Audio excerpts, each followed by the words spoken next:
بعض مرتبہ بہت سے والدین اپنی اولاد کی بد اخلاقی،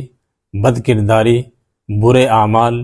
اور برے معاشرے میں بیٹھنے کی وجہ سے، برے کام کرنے کی وجہ سے اپنی اولاد سے دور چلے جاتے ہیں، گھر چھوڑ کر، علاقہ چھوڑ کر، شہر اور قصبہ چھوڑ کر کہیں دور رہنے لگتے ہیں، لیکن وہ اولاد اپنے والدین کے نہ ہونے کی وجہ سے پریشان ہو جاتی ہے، ذلت اور رسوائی کا سامنا کرنا پڑتا ہے۔ اگر وہ اولاد دوبارہ سے اپنی والدین کو اپنے قریب لانا چاہتی ہے،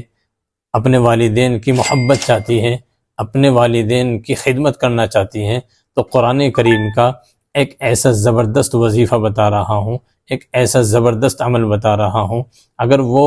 اولاد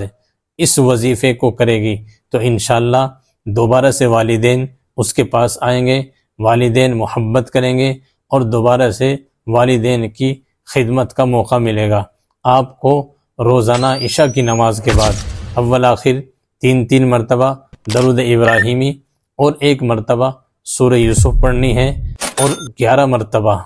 قرآن کریم کی سورۃ الممتحنہ کی آیت نمبر 7 کو پڑھنا ہے۔ پڑھنے کے بعد اللہ سے اپنے والدین کو قریب لانے کی، اپنے والدین کے دل میں محبت ڈالنے کی دعا کرنی ہے۔ انشاءاللہ 1 ہفتہ یہ عمل کرنے کی برکت سے آپ کے والدین کے دل میں آپ کی محبت ہوگی اور آپ کے والدین آپ کے قریب آئیں گے۔